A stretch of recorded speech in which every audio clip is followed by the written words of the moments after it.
Desde o primeiro dia da guerra, em 2022, as negociações entre as partes envolvidas nunca deixaram de ser um jogo de xadrez perigoso. E agora, as cartas estão sendo colocadas na mesa com ainda mais clareza. O plano apresentado por Putin não se limita a exigir a retirada da Ucrânia das regiões de Donetsk e Luhansk, ele vai além, pressionando pelo reconhecimento da anexação da Crimeia, pelo fim das sanções contra Moscou e pela oficialização do russo como língua em território ucraniano. Essas propostas serão discutidas em alto nível, com europeus e até mesmo com Trump, em reuniões agendadas para a próxima segunda-feira em Washington. Mas há um detalhe que muitos parecem ignorar. Trump não ficou satisfeito com os resultados das conversas anteriores, especialmente as que aconteceram em Genebra. Não é segredo que o ex-presidente americano busca acelerar um encontro tripartite, ele, Putin e Zelensky, e já sinalizou disposição para que isso aconteça até o dia 22 de agosto. Enquanto isso, as declarações conjuntas divulgadas recentemente deixam claro o posicionamento ocidental, apoio contínuo à Ucrânia e pressão máxima sobre a Rússia. Mas o que realmente está em jogo nesse tabuleiro diplomático? Vamos analisar os fatos recentes. No fronte, as forças ucranianas seguem avançando, recuperando posições na região de Kharkiv e neutralizando tentativas russas de contra-ataque. Vídeos divulgados mostram a destruição de colunas militares russas, enquanto relatos confirmam que os invasores enfrentam não apenas resistência ucraniana, mas também problemas logísticos graves.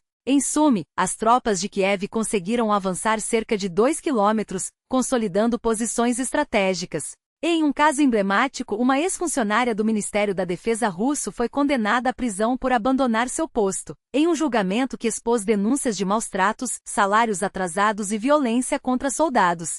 Mas voltemos ao cenário político. O plano de Putin, embora ainda inaceitável para Kiev, sofreu ajustes importantes. Antes, ele incluía demandas sobre Kherson e restrições às forças armadas ucranianas. Agora, essas exigências desapareceram. Isso não significa que a proposta seja viável, mas mostra que Moscou está recuando em alguns pontos.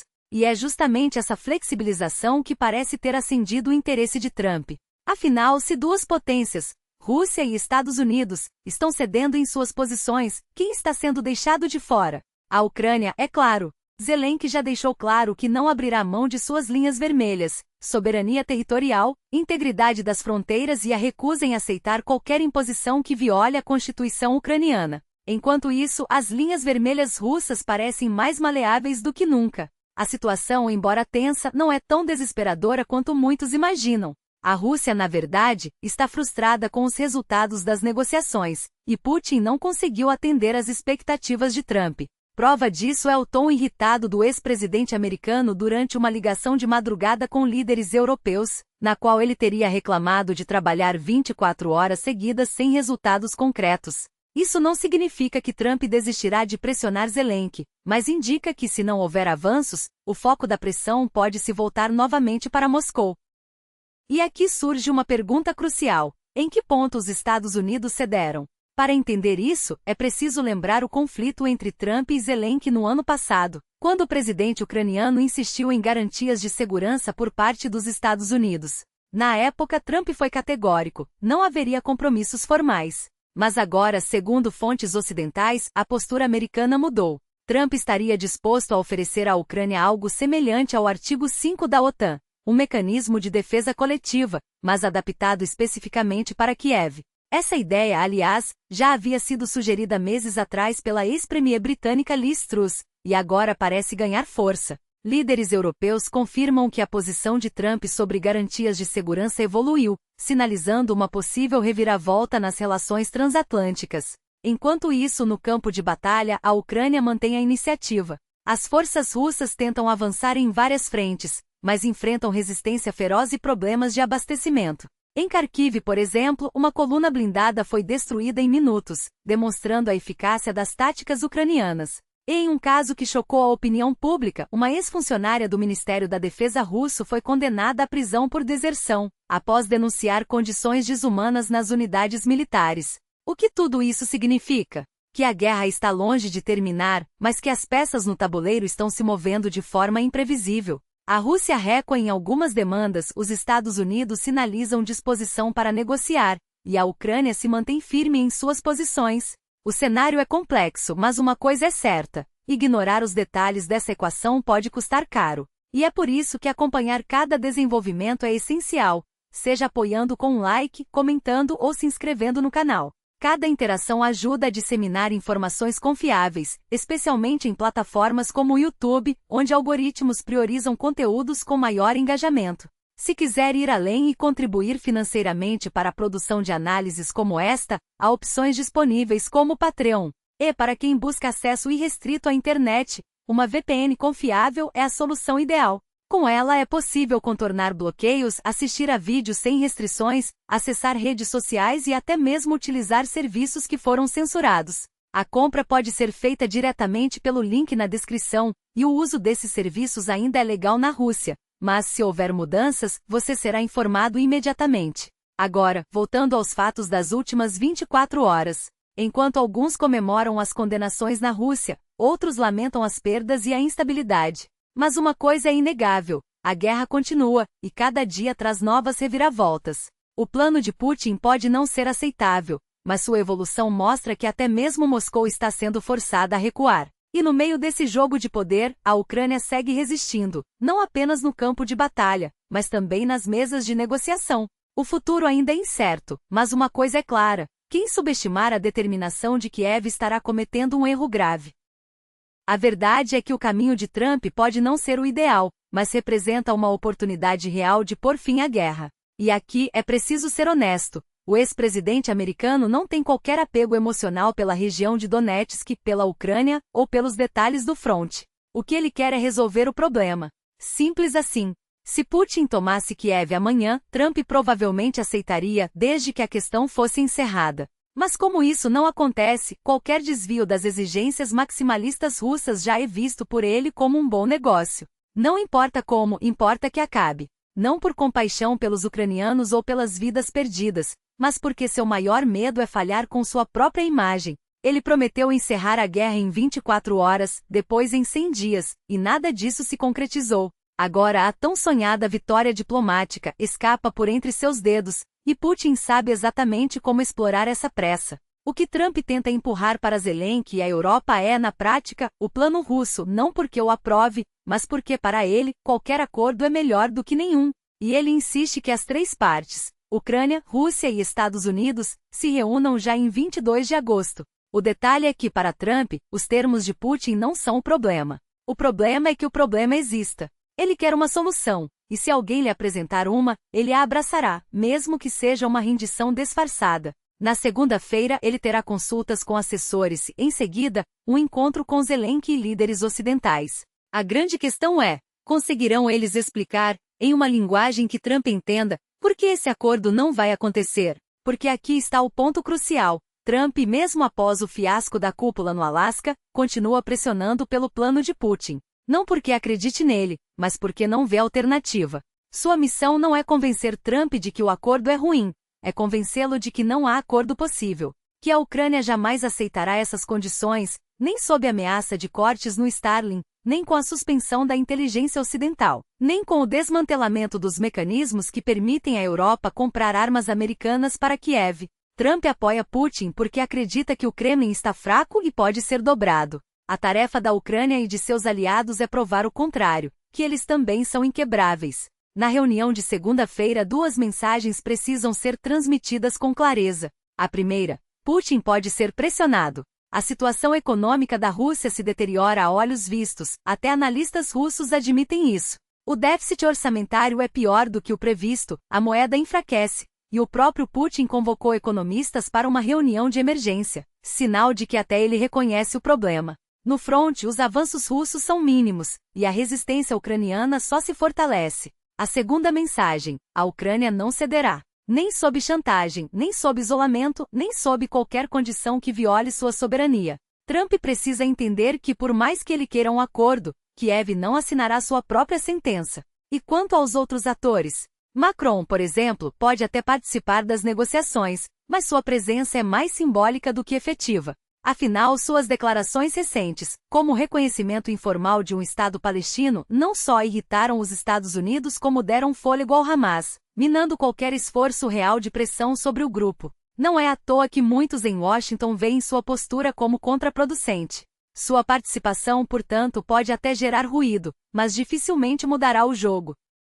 Enquanto isso, nos bastidores, analistas russos já começam a ajustar suas expectativas. Alguns canais pró-Kremlin, como o de Alexei Zivol, sugerem que Trump pode estar disposto a transmitir aos europeus as condições russas de junho de 2024, como se isso fosse uma concessão. Mas a realidade é outra. O que deveria ser uma negociação séria virou um espetáculo de desespero. Trump elogiou sua própria equipe, sinal de que, no fundo, sabe que não há vitória à vista. Putin, radiante na coletiva conjunta, contrastava com a expressão resignada do americano, um homem preso em uma batalha que não quer lutar, mas da qual não pode fugir. Os próximos dias serão decisivos. A reunião de segunda-feira pode terminar em impasse, em escândalo ou até em um acordo fajuto. Mas uma coisa é certa, no longo prazo Trump acabará voltando à posição de pressionar Moscou, não por convicção, mas porque a alternativa é admitir o fracasso. E isso para ele é impensável. Eis a questão que não pode ser ignorada. Enquanto os holofotes se voltam para a diplomacia, a guerra na Ucrânia não dá trégua. É curioso notar como, às vésperas do encontro entre Putin e Trump, a intensidade dos ataques russos diminuiu, quase como se alguém tivesse girado um botão para baixo. Mas do outro lado, Kiev não hesitou. Drones ucranianos rasgaram o céu, atingindo refinarias, depósitos de munição e bases militares em regiões distantes, enquanto sistemas HIMARS, há muito tempo fora do radar, voltaram a castigar alvos no Donbas e em Belgorod. Não foi coincidência. O regime de Zelensky, desesperado por uma vitória simbólica, chegou a ensaiar uma provocação grotesca, um ataque a um mercado central com vítimas civis planejadas, até que o Ministério da Defesa russo desmascarou a farsa antes que ela se consumasse. Putin, em sua habitual retórica de frieza calculada, ainda tentou chamar os ucranianos de povo irmão, mas até essa narrativa desmoronou, afogada em sangue e cinzas. O que vem pela frente? Se Moscou retomar os bombardeios em larga escala, Trump terá o pretexto perfeito para voltar atrás em suas promessas de diálogo, brandindo sanções e congelando qualquer avanço nas negociações. Por outro lado, se a Rússia recuar demais, arrisca-se a perder a iniciativa no fronte, dando fôlego a um inimigo que não cede. E aqui reside o dilema de Putin. Ele sabe que cada míssil lançado é um argumento a mais para que Washington retorne à sua postura belicista. Trump, com sua habilidade de manipular símbolos, colocou o Kremlin em uma armadilha sutil. Cada ataque russo agora é uma faca de dois gumes, útil para pressionar Kiev, mas letal para as pretensões de paz do americano. Não por acaso, os bombardeios russos foram reduzidos a 1/3 do que eram semanas atrás. Antes eram 300, 400 drones e mísseis por dia, agora não passam de 80 ou 90. Ainda são números brutais, ainda ceifam vidas inocentes, mas o recuo é inegável. A razão? Trump deixou claro, repetidas vezes, que os ataques à Ucrânia são sua linha vermelha. Putin, então, se vê entre o martelo e a bigorna. Continuar a ofensiva é alimentar o discurso de que a Rússia não quer paz, recuar é enfraquecer sua posição militar. A escolha não é fácil, mas o cálculo é claro. Qualquer passo em falso pode anular meses de esforços diplomáticos, jogando Trump de volta ao papel de crítico implacável. E como se não bastasse, o episódio dos documentos esquecidos no Alasca joga mais lenha na fogueira da desconfiança. Uma equipe da Casa Branca deixou, por descuido, papéis confidenciais da reunião no hotel onde Trump e Putin se encontrariam, incluindo o programa de um jantar solene em homenagem a Sua Excelência Vladimir Putin, e a menção a um presente simbólico, uma escultura da águia careca, símbolo dos Estados Unidos. As fotos dos documentos vazaram, e o que era para ser um gesto de boa vontade se transformou em mais uma prova de que nos bastidores, a desconfiança reina. O jantar foi cancelado, o presente jamais entregue, e a segunda parte das negociações, que reuniria líderes de ambos os lados, simplesmente evaporou. Não há coincidências nesse jogo. Alguém quis deixar claro que por trás dos sorrisos forçados, a desconfiança é a única moeda corrente. Para os céticos, é fácil descartar o episódio como um mero descuido. Mas quem acompanha a política internacional sabe, nada é por acaso. Os documentos vazados servem como um lembrete de que, por mais que Trump tente vender a imagem de um negociador pragmático, os Estados Unidos não são um parceiro confiável, especialmente quando o assunto é a Ucrânia. Enquanto isso, no fronte, a Rússia intensifica sua pressão, buscando vitórias rápidas para fortalecer sua posição à mesa de negociações. O relatório do Instituto para o Estudo da Guerra é claro: Moscou não vai recuar. Pelo contrário, usará cada avanço militar como moeda de troca. E é por isso que a ajuda à Ucrânia nunca foi tão crucial. Enquanto Putin joga suas fichas na diplomacia e na guerra, os soldados ucranianos seguem na linha de frente, resistindo a cada investida. Hoje nosso apoio vai para Goruda, uma unidade que opera no Donbas, em um dos setores mais críticos do conflito. Eles pedem reforços à munição, equipamentos, suprimentos para continuar lutando. Não há tempo a perder. As doações podem ser feitas via Monoban, PayPal ou criptomoedas, e cada contribuição faz a diferença entre a resistência e a rendição. A guerra não espera. E nós também não podemos esperar. Os líderes mundiais que apoiam o exército ucraniano merecem nosso mais profundo agradecimento. Cada gesto de solidariedade salva vidas e fortalece a resistência contra a agressão russa. E quando falamos de apoio internacional, não podemos ignorar a posição clara da Europa.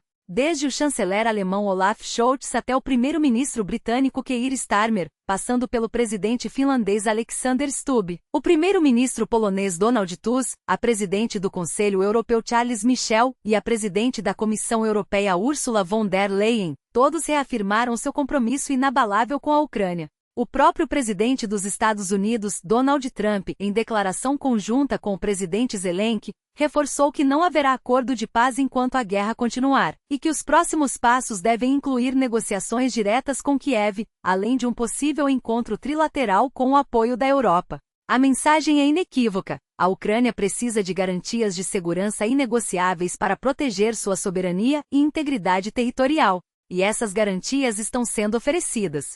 Os Estados Unidos já sinalizaram disposição para fornecê-las, e outros países estão prontos para assumir um papel ativo, sem impor limites ao armamento ucraniano ou à sua cooperação com aliados. A Rússia não terá direito a veto em futuras adesões da Ucrânia à UE ou à OTAN. Nenhuma fronteira será redesenhada pela força. E enquanto a guerra persistir, a pressão sobre Moscou só aumentará. Sanções mais duras, isolamento econômico e um cerco implacável à máquina de guerra russa. Enquanto isso, no fronte, a Ucrânia não dá trégua. Ataques precisos à infraestrutura ferroviária russa continuam a estrangular a logística inimiga. Na região de Voronezh, 4 composições militares foram paralisadas após um ataque a uma estação ferroviária, interrompendo o fluxo de suprimentos para as tropas invasoras. Imagens e relatos de moradores confirmam os danos, apesar das tentativas de Moscou de minimizar as perdas. A verdade é que cada bombardeio ucraniano enfraquece a capacidade russa de sustentar sua ofensiva, e os resultados no campo de batalha falam por si. Analistas como Clement Malin, que inicialmente alertaram para o avanço russo no Donbas, agora reconhecem a virada ucraniana. Após receber reforços, as forças armadas da Ucrânia não apenas contiveram o avanço inimigo, mas contra-atacaram com força. Em apenas 2 dias, recuperaram o controle de posições estratégicas, como a área de Zolota-Niva, empurrando as tropas russas de volta para além da linha anterior. Vídeos divulgados pela 93ª Brigada Mecanizada mostram soldados ucranianos enfrentando a 132ª Brigada Russa em Vezela, a cerca de 12 quilômetros da antiga linha de frente, capturando prisioneiros e destruindo veículos blindados com drones e sistemas não tripulados. O cerco aos invasores é implacável. Soldados russos isolados em bolsões de resistência agora dependem de drones para receber suprimentos, enquanto aguardam reforços que podem nunca chegar. Mas o maior triunfo ucraniano foi a retomada de Novoseliva e a segurança da estrada para Pokrovsk, uma artéria vital que, se cortada, teria dividido o fronte central do Donbas e colocado em risco toda a defesa da região. A situação para a Rússia é catastrófica. Seu avanço inicial, que chegou a ameaçar romper as linhas ucranianas em 15 quilômetros, foi não apenas contido, mas revertido graças à rápida reação do comando ucraniano. Em vez de desperdiçar recursos em ataques secundários, Kiev concentrou suas forças para conter e repelir o inimigo, como destaca Malin. A limpeza das áreas recuperadas continua. A 193ª Brigada de Infantaria Motorizada divulgou imagens da operação em Vezela, onde soldados ucranianos eliminaram focos de resistência e capturaram mais prisioneiros. Drones de reconhecimento, artilharia de precisão e sistemas robóticos armados foram fundamentais para neutralizar as últimas tentativas russas de avanço. E enquanto Moscou tenta vender a narrativa de uma vitória estratégica, a realidade é outra. O tão propagandeado caldeirão em torno de Pokrovsk nunca se concretizou. As tropas russas não conseguiram romper as defesas ucranianas nem avançar em direção a Sloviansk. O que restou foi um rastro de baixas, equipamentos destruídos e comandantes humilhados, exatamente o oposto do que o Kremlin prometeu. Mas a guerra de narrativas também faz parte do conflito. Recentemente, analistas ocidentais caíram na armadilha da desinformação russa ao interpretar erroneamente imagens de civis hasteando bandeiras em áreas como Andriiva, no Donbas. A propaganda de Moscou explorou o episódio, alegando uma ocupação pacífica, mas a verdade veio à tona. As forças ucranianas já haviam neutralizado os invasores na região. Em apenas uma semana, mais de 50 soldados russos foram eliminados em Andriiva, e outros 10 capturados. A lição é clara: a Ucrânia não cede um palmo de território sem luta, e cada tentativa russa de manipular a opinião pública será desmascarada. A resistência ucraniana é um exemplo de coragem e estratégia. Enquanto o mundo assiste, Kiev prova que com apoio suficiente, é possível não apenas conter, mas reverter os avanços do inimigo. Mas a batalha está longe de terminar. Cada doação, cada palavra de apoio, cada pressão diplomática faz a diferença entre a vitória e a derrota. A guerra não espera, e nós também não podemos esperar. Apoie a Goruda. Apoie a Ucrânia. O futuro da Europa se decide agora, no Donbas. A situação tática no fronte não se altera, mas isso não significa que a guerra esteja parada. O que vemos é uma luta de desgaste, onde cada metro conquistado custa caro ao invasor. Grupos de sabotadores russos tentam infiltrar-se pelas zonas verdes, mas são detectados e eliminados antes de causar danos significativos. Não há mais ilusões, as declarações pomposas do Kremlin sobre avanços estratégicos desmoronam diante dos fatos. Nenhum povoado é tomado sem que a Ucrânia o recupere em seguida. Nenhuma linha de suprimentos fica intacta por muito tempo. No norte, perto de Sumy, as forças armadas ucranianas avançaram 2,5 quilômetros, um progresso modesto em números, mas devastador em significado. Como explicou o major Andrei Kovalov, a estratégia é clara: controlar zonas de fogo em áreas como Oleksiivka e Kishinkiva para estrangular a logística russa. Cortar rotas de abastecimento, evacuação e reforço é tão letal quanto um ataque direto. E funciona. Os ocupantes recuam, suas colunas blindadas viram alvos fáceis, e o que antes era apresentado como vitória iminente se transforma em mais um fracasso. Lembram-se do avanço em Kharkiv? 5 quilômetros conquistados a duras penas, seguidos de uma retirada humilhante. Agora em Sumy, a história se repete, mas com um detalhe crucial. Aqui a Ucrânia não apenas detém o inimigo, mas o empurra de volta. Não há linha defensiva russa que resista por muito tempo. Cada trincheira, cada ponte, cada estrada se torna um ponto de estrangulamento. E os drones ucranianos, como os da 40ª Brigada de Artilharia Magura, provam isso diariamente. Em um vídeo recente, uma coluna russa tenta atravessar o rio Sei em Kurs usando uma ponte flutuante improvisada. O que deveria ser uma operação sigilosa vira um pesadelo. Drones de reconhecimento detectam os veículos, coordenam o ataque e, em segundos, um caminhão Ural, 4.320 carregado de munição explode em chamas. A análise das imagens confirma: a ponte era frágil, o terreno, traiçoeiro, e a inteligência ucraniana, implacável. Desde agosto de 2024, quando a Ucrânia lançou sua ofensiva em Kurs, os russos são forçados a improvisar travessias e pagam o preço. Cada tentativa é interceptada. Cada rota de suprimentos monitorada, cada movimento antecipado. Mas a guerra não se decide apenas no campo de batalha. Ela se decide na capacidade de resistir, de inovar, de expor as fraquezas do inimigo. E a Rússia, apesar de sua máquina de propaganda, está sangrando. As perdas não param de crescer. Dados analisados por pesquisadores independentes revelam um aumento alarmante no número de soldados russos desaparecidos em combate, um salto de 2,6 vezes em 2025 em comparação com o ano anterior. No 102º Regimento de Fuzileiros Motorizados, por exemplo, 188 homens foram dados como desaparecidos, um número que representa quase 10% do efetivo total da unidade. E isso sem contar os mortos e feridos. A conclusão é clara. O exército russo está se esgotando, recorrendo a recrutas mal treinados, mercenários e até estrangeiros, incluindo chineses, cujos nomes aparecem em listas de desaparecidos. E se você ainda duvida da brutalidade desse sistema, considere o caso da primeira mulher condenada à prisão por deserção na região de Belgorod, uma história que expõe a face mais cruel da máquina de guerra russa. Ela não era uma combatente de elite, mas uma das muitas mulheres alistadas sob promessas de salários decentes e condições dignas. Em vez disso, encontrou assédio, miséria e um contrato que se transformou em uma sentença perpétua. Tentou fugir e agora cumpre pena real. Seu crime? Não querer morrer por uma guerra que não é sua. Quantas outras como ela estão presas, exploradas, silenciadas? A Ucrânia não luta apenas por seu território. Ela luta por um futuro onde ninguém seja forçado a escolher entre a escravidão e a prisão, onde a liberdade não seja um privilégio, mas um direito. E cada vitória ucraniana, seja no campo de batalha, seja na exposição das mentiras do Kremlin, é um passo nessa direção. Mas a guerra não se vence sozinha. Ela exige apoio, pressão, recursos. Exige que o mundo não desvie os olhos. A Goruda não espera. A Ucrânia não pode esperar. E você? No chão. O rosto de Olésya ardia. Não era apenas a dor física. Era a humilhação de saber que, naquele instante, sua dignidade havia sido pisoteada como um trapo. Ana, sua amiga, correu para ajudá-la, mas o tenente já havia se afastado, como se nada tivesse acontecido. Como se não tivesse acabado de agredir uma mulher que dias antes salvava vidas sob fogo cruzado. Como se não tivesse transformado um ambiente de trabalho em um campo de batalha contra duas jovens que só queriam servir. Eles não esperavam medalhas.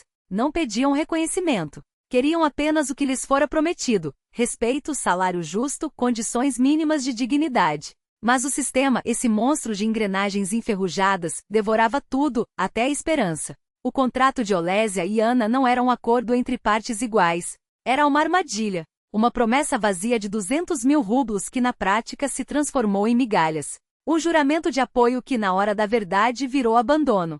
E agora, enquanto Ana amarga uma sentença de 5 anos e meio por desacato, sim, desacato a um sistema que as tratou como lixo, Olésya enfrenta o mesmo destino. Porque ousaram falar. Porque ousaram exigir o básico. Porque em um país onde a palavra justiça é escrita com tinta invisível, até o silêncio é um crime. E não se enganem, essa não é apenas a história delas. É a história de milhares. De mulheres que ingressam nas Forças Armadas acreditando em um ideal, apenas para descobrir que o verdadeiro inimigo não está além das fronteiras, mas dentro dos quartéis. De soldados rasos que apodrecem em prisões por denunciar corrupção. De famílias que enterram filhos e filhas não em combate, mas por negligência, por sadismo, por um sistema que prefere punir as vítimas a corrigir seus erros. O que aconteceu com Olésya e Ana não é um caso isolado. É um padrão. Uma política. Uma escolha deliberada de quem governa, a de que alguns corpos, especialmente os de mulheres, especialmente os dos pobres, especialmente os dos que ousam questionar, não merecem proteção.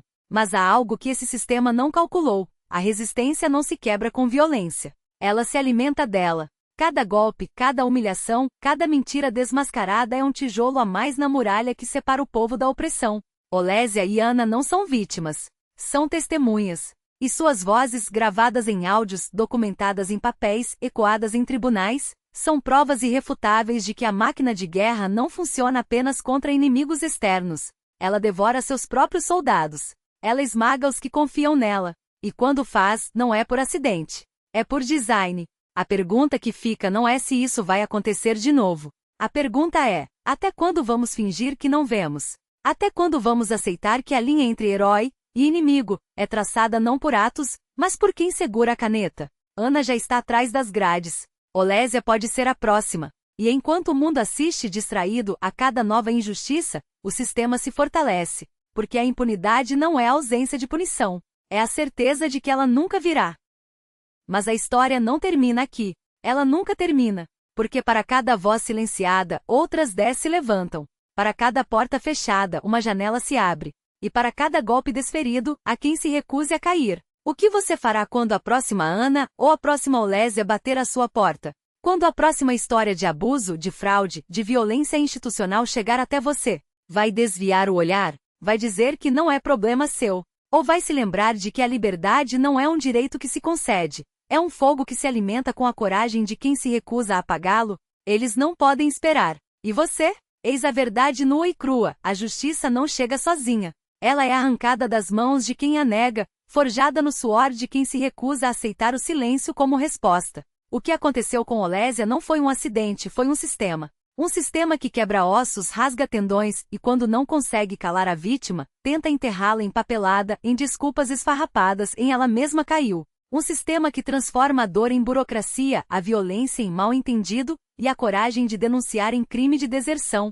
Eles chamam Ana e Olésia de traidoras da pátria porque ousaram dizer basta. Porque ousaram exigir que o contrato fosse cumprido dos dois lados, salário pago, segurança garantida, dignidade respeitada. Mas o que é a pátria para quem é tratado como lixo? O que é o dever para quem é espancado, humilhado, abandonado à própria sorte? A pátria não é um uniforme. A pátria não é um comandante que quebra seu braço e depois ordena que você calhe a boca. A pátria é feita de gente, e gente não se submete a monstros. Eles dizem que Olésia não era dedicada, que desrespeitava superiores, que era conflituosa.